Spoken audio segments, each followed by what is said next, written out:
తీయని విభూతిగా పుయ్యరన ఒంటికి నన్నింకొక నందిగా ఊడేయి నీ ఘాటికి ఏ జనుమ పుణ్యమో నిన్ను చేరుకుంటిరా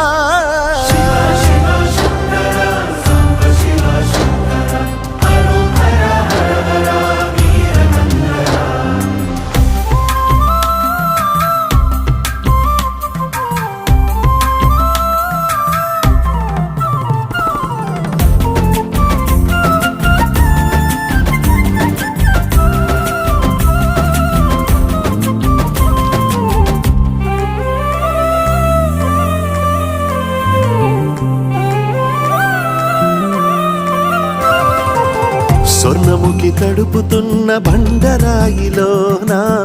లింగమయ్య నీవే నాకు తోచినావుగా దారంటా కొమ్మలు శివసూ